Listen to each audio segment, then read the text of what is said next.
Bonjour à tous et bienvenue pour ce nouveau numéro du podcast du jardin. Au menu, la dernière partie du tournoi des Triskel. Cette fois-ci, j'ai été défié par Oyonnax et son armée de l'Empire.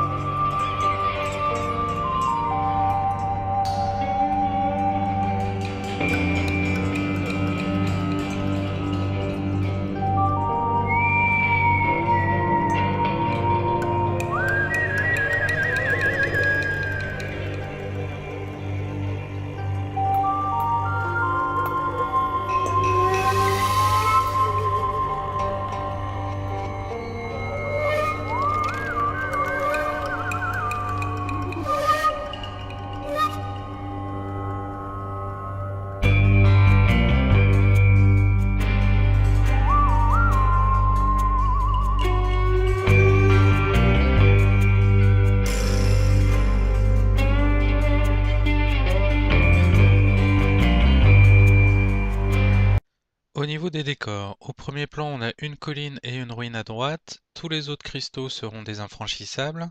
Une forêt au fond et un marais au milieu, ce qui m'arrange plutôt pas mal. J'ai la chance de gagner le jet pour savoir qui prend son bord de table. Donc là, on va dire dans 80% des cas, ça n'a pas trop d'impact. Ici, ça m'arrange bien parce que cette colline va me permettre de déployer hors de ligne de vue mes éclaireurs et de faire mes mouvements d'avant-garde protégés. Donc c'est pour ça que je prends cette image aussi. Là, vous voyez, juste avant mon tour 1, j'ai déjà toutes mes unités rapides qui sont prêtes à contourner son dispositif ou à passer par-dessus pour menacer ses machines de guerre. Au niveau du déploiement, ça reste classique. Sur mon flanc droit, j'ai deux unités de tirailleurs skink, dont une qui contient le prêtre. Derrière, une petite cohorte de skink prête à abriter le slan si jamais j'en ai besoin, donc le slan qui est dans la cohorte de Croxigore. En miroir, une autre cohorte de skink prête à abriter le slan s'il doit aller de l'autre côté. Devant, un régiment de cavalerie saurus avec tous mes personnages dedans, enfin tous mes personnages Kourak. Dans la ruine, une escouade de tirailleurs skink. Et sur mon flanc gauche, les Terradons et le personnage sur Terradon prêts à faire leur avant-garde. Et une unité de cavaliers saurus sans personnage dedans. De son côté, de gauche à droite, on a donc 5 demi-griffons avec la bannière qui donne plus 1 en mouvement, des 10 chevaliers de la Rise Guard, avec dedans son archidiacre qui est son général et sa grande bannière. Derrière les cristaux, on a le canon. J'ai dit à Oyonnax au moment du déploiement que il pourrait pas tirer au travers des cristaux. Il m'a dit, je lui ai proposé de bouger un petit peu son canon. Il m'a dit, bah c'est pas grave, je comptais faire un mouvement au premier tour. Derrière, on a 5 pistoliers. À gauche, on va avoir des détachements, enfin 2 détachements de miliciens avec 10 ou 12 arbalétriers et un magicien de la lumière dedans. Des chevaliers panthères avec un grand maître et Luthorus à l'intérieur, derrière le feu d'enfer. À l'extrême droite, on a 10 chevaliers du loup blanc avec la bannière de guerre et le tank à vapeur. Tour 1 de l'Empire, donc sur son flanc gauche, il va faire une marche forcée avec ses chevaliers du loup blanc, ses chevaliers panthères pour essayer de me mettre la pression le plus vite possible. Il va avancer aussi assez largement sa Rise Guard, ses demi-griffons. Et dans l'espace entre les deux, il va faire passer ses pistoliers pour pouvoir commencer à tirer sur mes terradons.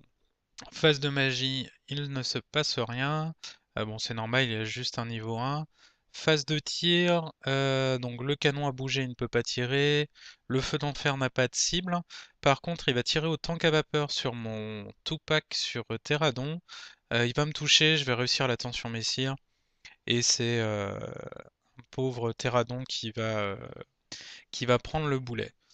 Sinon, il va me tuer un autre Terradon, mais je vais réussir mon test de panique. Tour 1 des hommes lézards.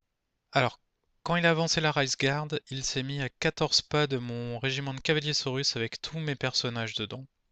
Bah là, j'avais pas le choix, hein, fallait que je tente la charge, donc je l'ai fait, j'ai réussi. Donc on arrive au contact. Maintenant, je peux toujours me craquer, donc il faut que je protège le flanc de cette unité. Donc pour ça, je vais envoyer le Terradon face au Chevalier Panthère, et j'ai mes cohortes de sking qui avancent plus vite que prévu pour bloquer les loups blancs et le passage du tank à vapeur. Mon Slan avance avec sa cohorte, histoire que la cohorte puisse apporter son soutien assez rapidement.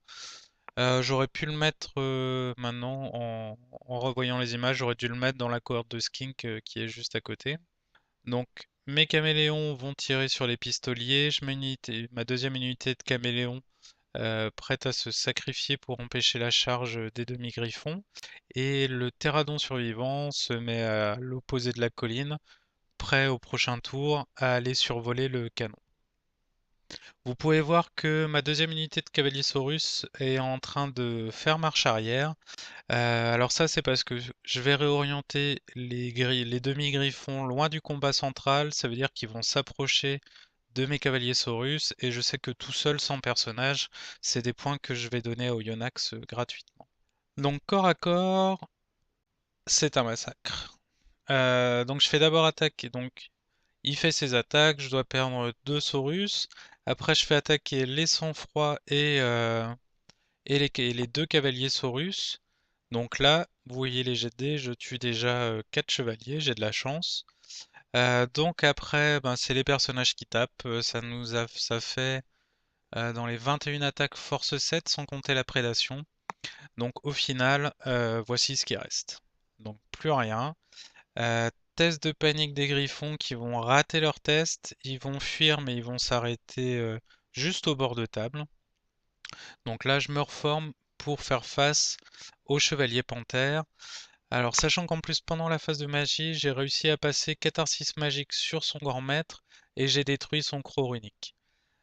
Donc là, en un tour, ses chances de gagnant ont été vraiment énormément escamotées. Tour 2 de l'Empire. Les chevaliers du loup blanc chargent la corde de Sking qui était juste devant. Je fuis en pensant me sauver grâce à l'infranchissable hein, que vous voyez sur la droite. Donc je traverse bien l'infranchissable, je m'arrête ben, juste à niveau avec la cohorte contenant le prêtre Skink. Malheureusement, il fait assez pour me rattraper, ce qui fait qu'il impacte la cohorte. Enfin, on a considéré qu'il impactait la cohorte de Skink aussi. Au niveau des mouvements, sinon rien de particulier, il y a juste les demi-griffons qui vont se rallier. Phase de tir, il va tirer au feu d'enfer sur ma cavalerie Saurus. 14 tirs, 2 touches, 1 mort. Je m'en sors plutôt bien. Le canon essaye de tirer, il fait un misfire. Il ne tirera pas pour ce tour-ci. Résolution des corps à corps. Mes skinks perdent, je fuis, il me rattrape. Et en plus, il impacte la cohorte de mon slan. Tour 2 des hommes lézards. Le Tupac sur Terradon charge le feu d'enfer. J'ai deux Kourak et mon Kourak-Kak qui chargent les chevaliers panthères avec le grand maître et l'Utorus à l'intérieur.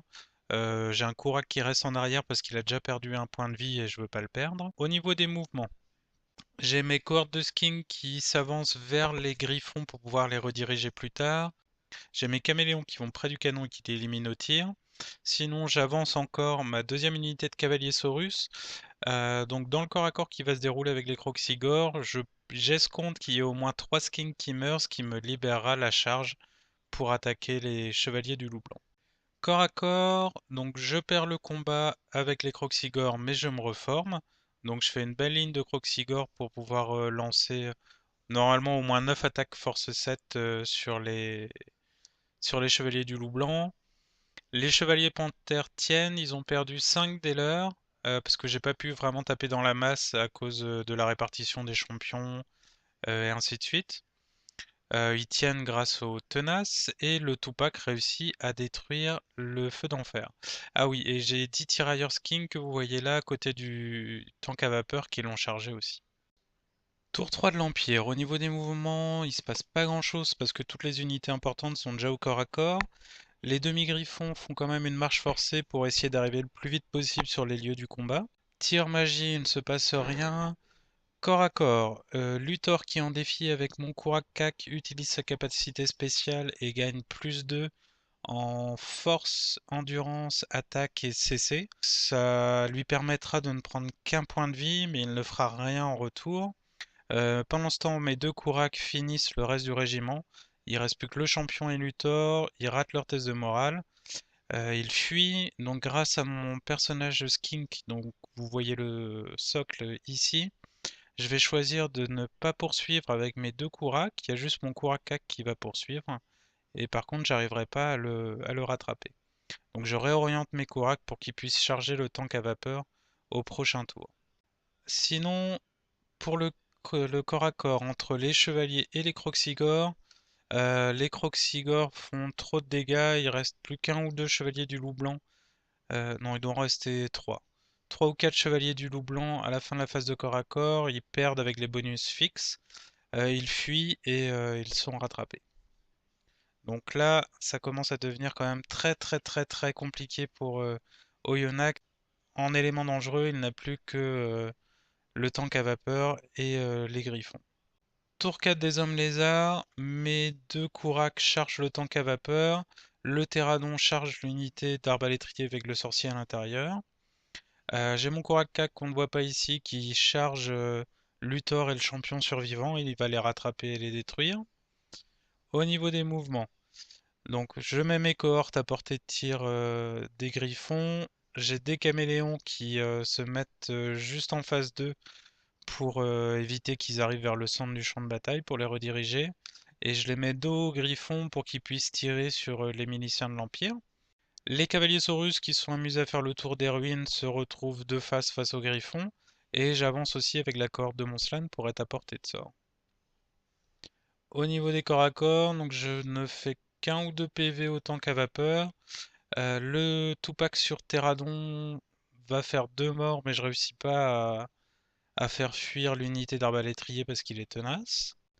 Tour 5 de l'Empire, les demi-griffons chargent les caméléons qui sont devant eux, avec en plus des miliciens de l'Empire. Donc les caméléons seront détruits, les demi-griffons vont se reformer pour faire face au reste de l'armée homme lézard. Le Tupac n'arrivera pas à faire fuir l'unité avec le magicien, ce sera un statu quo, et je perds un Kurak dans le combat contre le tank à vapeur. Tour 5 des hommes lézards, ce sera le dernier. Donc je me mets juste face au demi-griffon, je l'entoure, ça n'aura aucun impact de toute façon. Le Tupac sur Terradon fait fuir et rattrape l'unité du magicien, et je laisse le tank à vapeur à un point de vie. Au final, partie et adversaire très agréable, ce fut un plaisir de jouer contre Oyonnax. Dommage que la partie soit jouée en grande partie au premier tour. Et pour terminer cette série de rapports de bataille sur le tournoi des Triskel, je vous demanderai juste 2 secondes de recueillement pour ces caméléons et ces skinks anonymes qui se sont sacrifiés pendant tout le tournoi pour que je puisse réussir à aligner 4 victoires et une défaite.